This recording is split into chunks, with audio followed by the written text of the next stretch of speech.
Welcome to The Road Reflected with Nicole Wakelin. Automotive from the lighter side.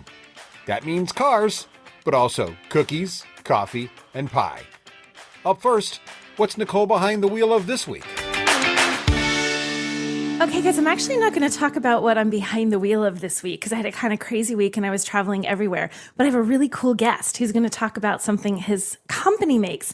This is Giles Rhys Jones, who is the Chief Marketing Officer for What Three Words. Welcome, Giles. Hey, how you doing? Thanks for having me on. So the only other Giles that I have ever met was from Buffy the Vampire Slayer. I don't know if you ever watched that. Giles Head. I'm a big fan. You're a big fan. Okay, that's how I knew to say your name. I had a moment where I debated, is it Giles or is it Giles? I'm going with Buffy, so it was Giles. He did. Well, I first know him from, he did an iconic coffee commercial in the UK before he moved on to Buffy the Vampire Slayer. So I know him from those commercials. So you think of him as coffee guy, not Buffy the Vampire Slayer guy? Yes, exactly. Okay. He popped around to his nice neighbor to ask for a cup of sugar, and the romance was several adverts long. It was that. Yeah. Okay, so it was like a serious advertising campaign. Yeah. So Giles, thank you first for taking the time to talk to me about What Three Words. Tell everybody, what is it?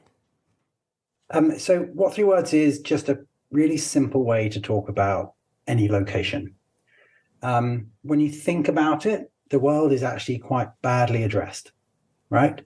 So street addressing covers some places, and it's pretty good in some places. But as soon as you go out of urban centers, actually, most of the world isn't addressed with street addressing. And then even if you do go into urban centers and you type in the name of an office or a building, the pin will drop in the middle of the building, not necessarily the entrance. I got stuck with that in New York City recently, where it was I was trying to get to the building and it put me at the loading dock, and I'm like, I can't walk in through the loading dock. Perfect. So that's a perfect use case. So that's frustrating for you. And if you're a delivery person, that's actually quite expensive. If you're a first responder, the implications can be far more significant if you can't get to where you want to go. So we looked at this problem and we thought there's got to be a better way. We thought GPS coordinates are brilliant. They're really accurate. They cover the world, latitude, longitude, but it's 18 digits. And that's really difficult to remember. It's really difficult to write down. It's really difficult to put into a car navigation system. So we thought, let's convert GPS coordinates into something more useful. And so we convert them to words. Mm-hmm. So what we've done is we've divided the world up into 57 trillion 10-foot by 10-foot squares. Wow. And then we've given each one of those squares a unique 3-word identifier. So filled, count, soap is actually the 10-foot square just outside our office in London.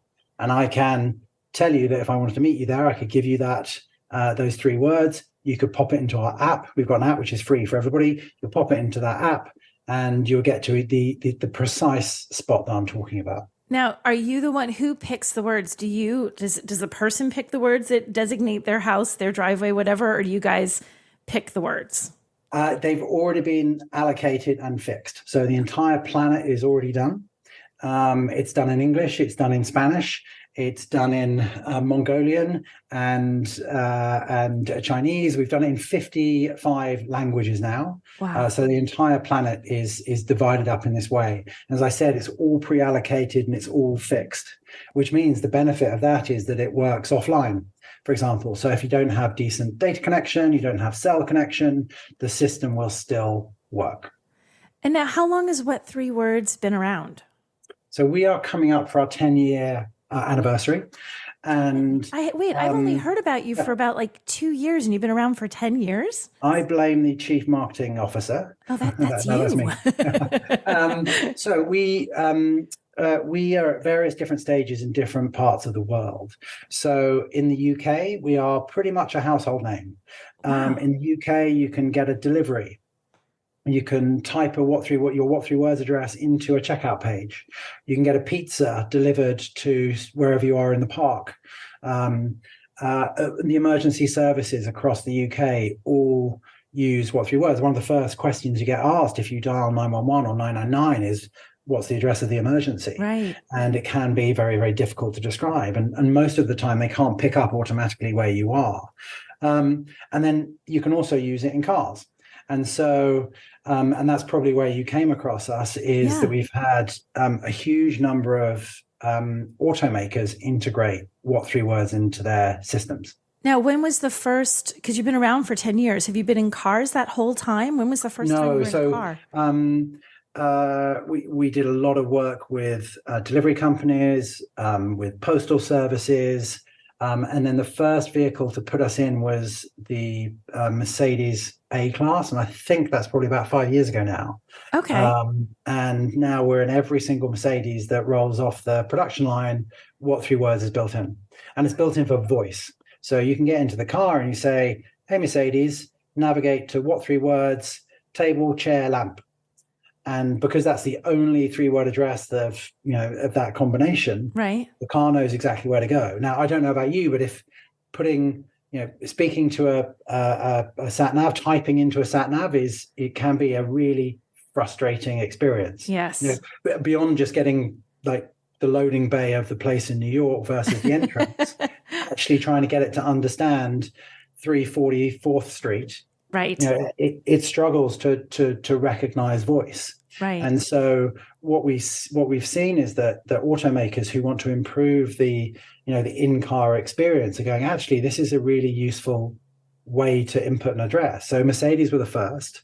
And subsequently we've been built into Subaru, Mitsubishi, VinFast, Tata Motors, Lotus, Lamborghini.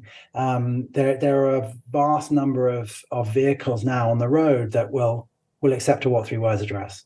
And so if you have it in your car, you can also have it on your phone. And like anybody who has an iOS or Android device, that's all you need to be able to use this pretty much? Yes, exactly. There's a free website as well. And then we've been built into a number of other apps and services. That's the way that we make our money. So we've got a free app. Anybody can use it. We give our service away free to emergency services, to disaster responders, those sorts of people. And then if you're a delivery company, and we can save you a lot of money on your deliveries because you're getting to exactly the right point, we charge you. If you're a car company who's improving your customer experience, we will charge you. And so, sense. but that doesn't get passed on to the end consumer. So you can use the system for free, and all you need is an enabled app, an enabled vehicle, or our free app. Now, you said emergency services are using it. I'm sure more in the UK. Are there places in the United States, emergency services wise, that are already using what three words? Yes, a lot actually. In the majority of states, we are being used. So we're being used by a couple of examples. Austin used us. Austin EMS used us.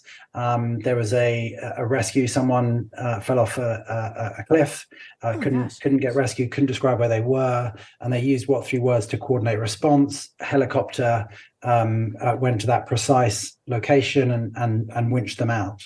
We're also being used by LA Fire. Across the states, more and more services will accept a what three words address if you give it to them. Yeah. So it's becoming more common. So have you ever seen it used for something really kind of fun? Like, what are some of the cool things you've seen people use what three words for? So many interesting ways to use it. We're being used a lot in treasure hunts, for example. Treasure hunts. Treasure hunts. So I don't know if you know the band Imagine Dragons. Yes. Pop music. So their album Evolve.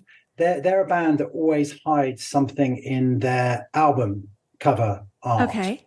And that album, right at the very bottom, there's a collection of letters. You can't see it. It's really, really, really faint. Okay. And if you zoom in and you pick out those letters and you arrange them in the right order, it actually spells out a what three words address of a spot in the desert. And one of their fans was like, what are these words? I wonder, I think that could be what three words. They typed it in. They visited that place. There was a little, the band's logo on a stone. No kidding. They dug down into the ground, and there was a guitar case full of merchandise, tickets, all sorts of treasure from the band.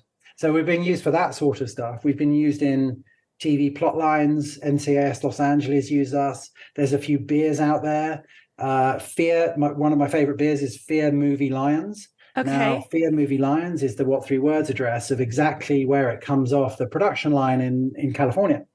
Oh, no kidding. That's and fun. we even had some people get tattoos of the What Three Words address for where they met. Their first date, they used What Three Words to arrange the location. They met, yeah, and then people months do that later with they got married. They do that with like longitude and latitude. People get like necklaces or tattoos or whatever. So now they can do it with What Three Words.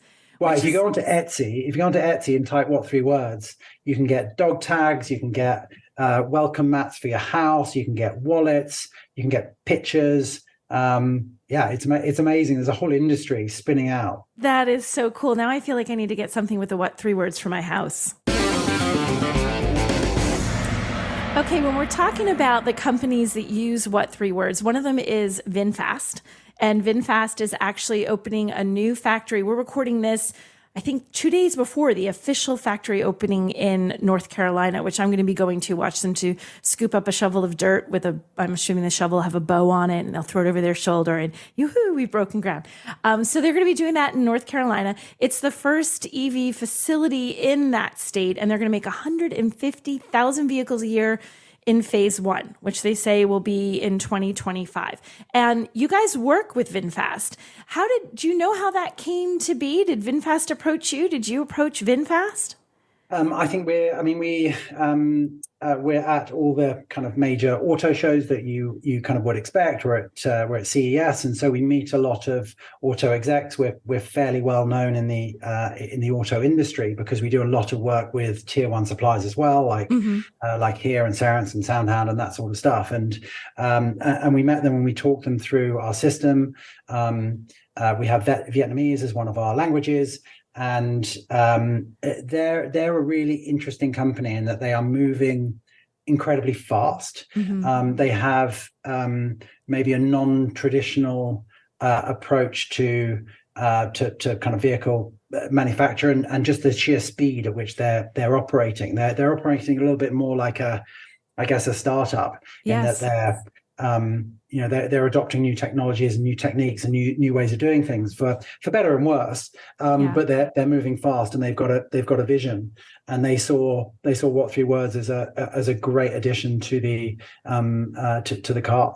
Yeah, and it doesn't surprise me that they've embraced something which I think of as new. I mean, I know it's been in Mercedes for a little while now, and you guys have been around for 10 years, but they are, it's an interesting company. The Vin Group is humongous in Vietnam. Like they're involved in, they've got like a university, and they have like ambulances, and they have like, there's everything Vin.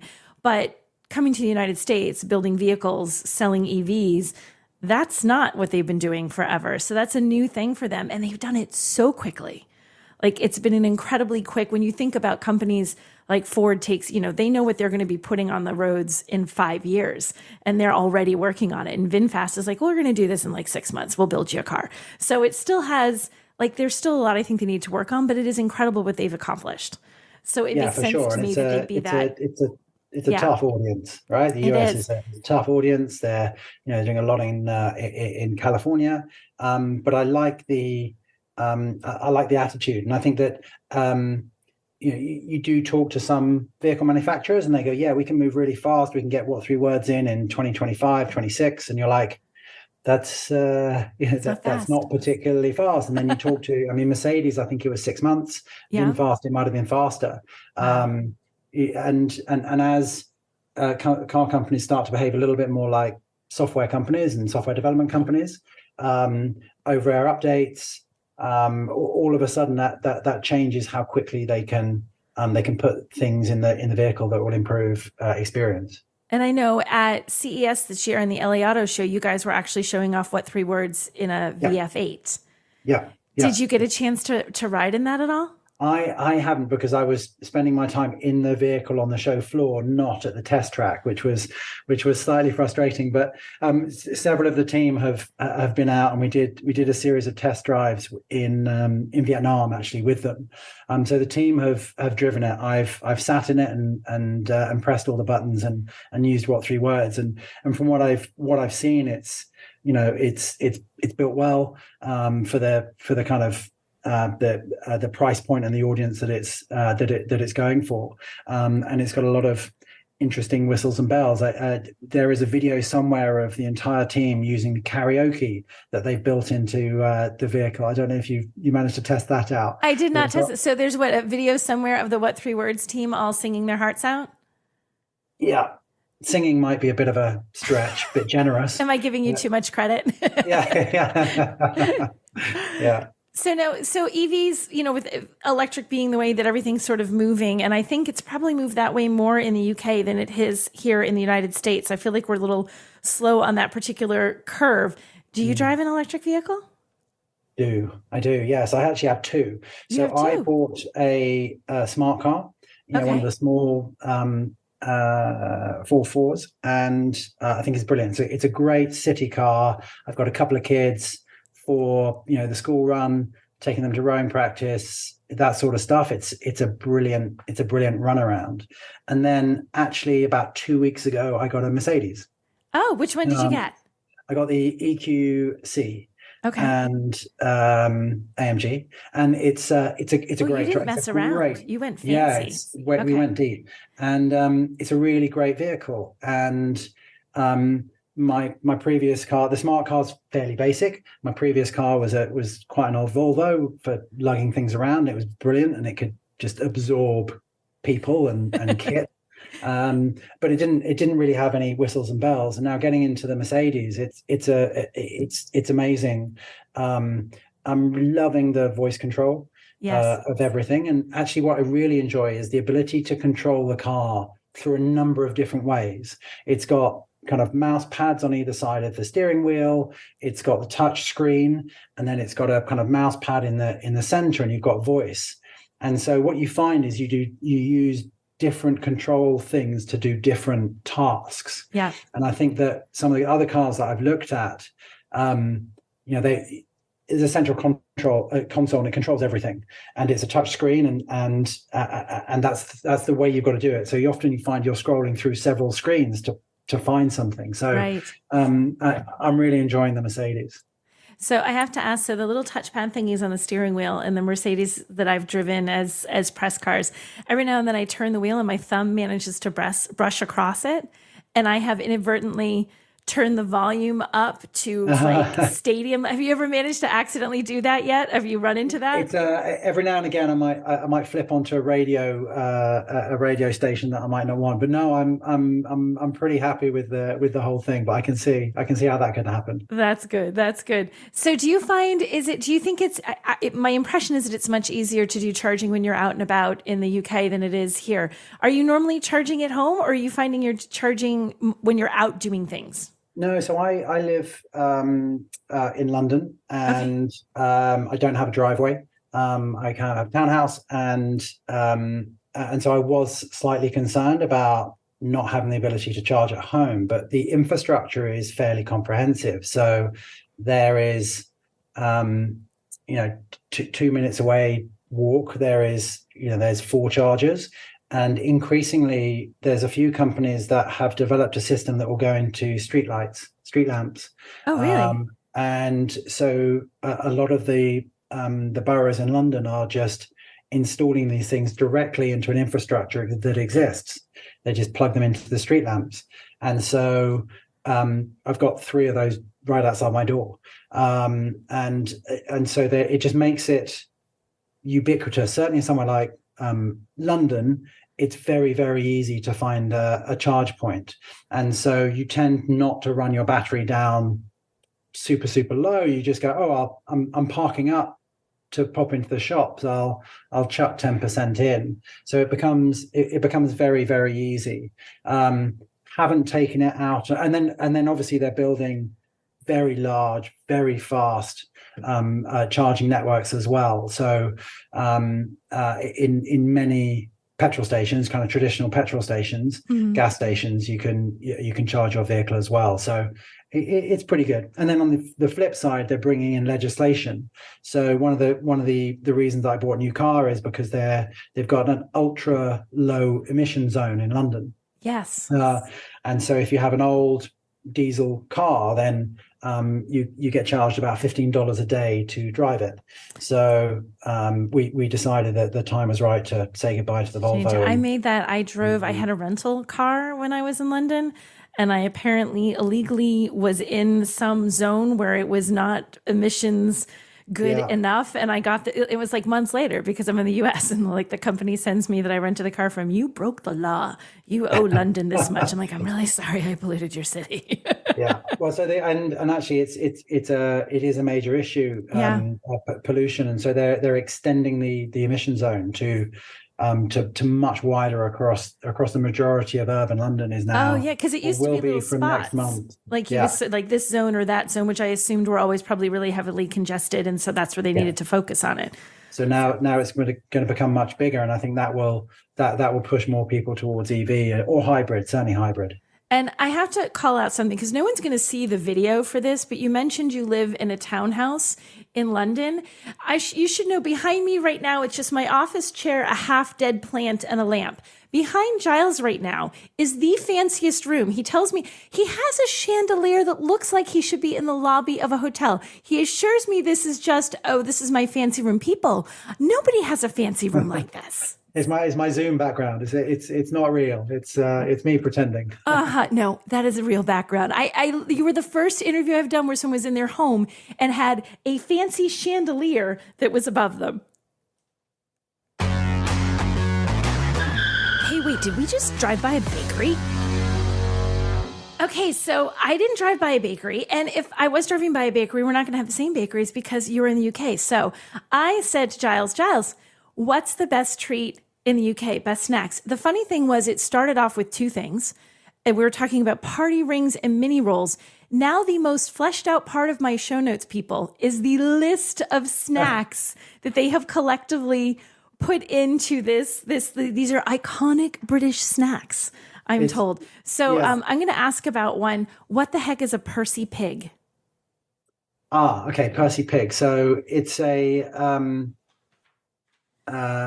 it is like a gummy based sweet that I think is sugar free, and it's shaped like a pig's head. But yes, you're right. We have Slack. The company operates on Slack, and we have a multitude of channels. One of those is a food channel, so people post restaurants and recipes and stuff like that. And Frankie posted your question on the best British snacks, and I've never seen a Slack channel explode as much with people debating. And interesting, quite a lot of people went for sweet treats. Yes. But I must admit, when I was young, I was given my pocket money. Me and my brother went to the local shop to pick up a treat. My brother bought a bar of chocolate. I bought a pack of sausages. Sausages aren't a sweet treat. But that's so I'm more of a savory type. Is that how the person. One thing on this list is called Greg's sausage rolls? Is that your contribution? No, Marmite is my contribution. Now I don't know if Marmite was like an Australia thing. That's Vegemite. It's very, very different. I find that actually quite insulting. But sorry. Now we're going to have some international Marmite relations. It's a similar sort of thing. It's very savory. It's quite an intense flavor. I guess it's kind of a salty, quite soy umami type flavor, but in the consistency of a viscous oil. So it's black.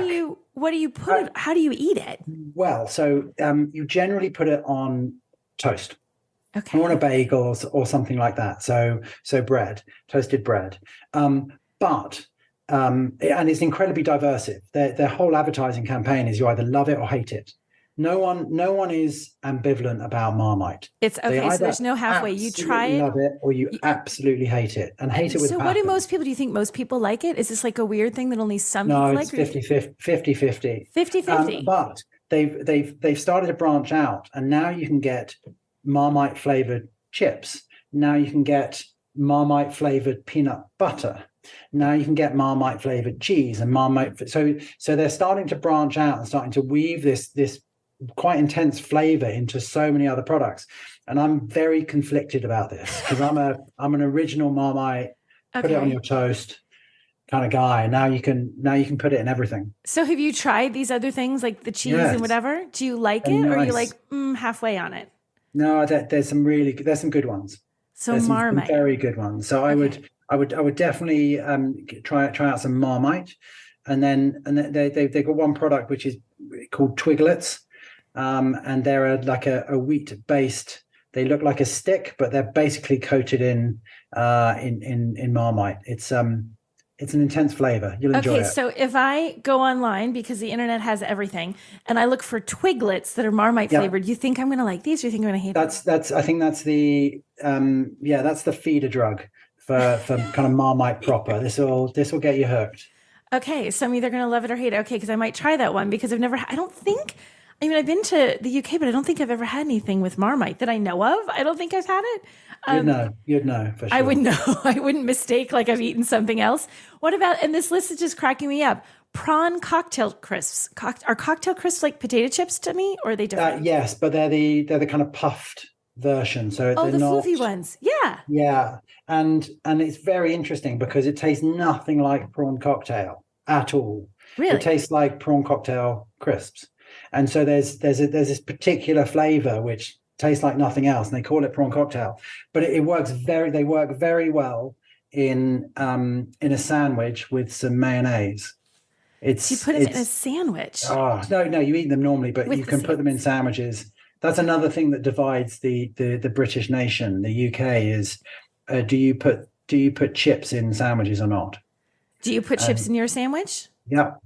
I do that. I do that here sometimes. Like, because it makes it crunchy. It's a little fun. Yeah, perfect. So we're all good. But I thought you guys. A lot of people think that's travesty. The big division it was if you have a scone, or is it scone? I'm saying it the American right? Yeah. Whether you put there's like cream or clotted cream or jam. Do you put the jam on first? You put isn't that the debate that divides you? We are a very divided country on many issues. Some of them are snack based, but yes, I am definitely you use your scone, then you put your cream on top, and then you put your jam on top of that. So you're speaking now. You realize for the entire country, like you've decided it. Yeah. Because it's a similar sort of thing of butter. That's the way I think about it. It's like the cream is substituted for butter, and so therefore, it should be that way around. It should be first. Okay, that's a fair thing. So on this list, and there's a list of like 7 or 8 different things, other than Marmite, because you said you really liked Marmite. What's your favorite thing on that little list of snacks?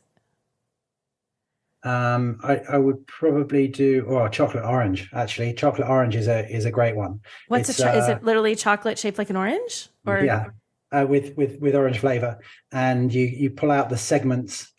The rather than cut into a kind of bar shape, it's a segment of. I think we have those. Like it looks like orange segments, but they're made out of chocolate. Yeah. So that's on top of your list. That's very good. And you have one segment, and then. As if by magic, 2 minutes later, they're all gone. Yeah, you're just going to have one, and then suddenly there's nothing but a foil wrapper sitting in front of you. Yeah. Well, Giles, thank you so much for coming on the show and talking to me about What 3 Words and VinFast and all these British treats. I appreciate it, and have fun eating some Marmite.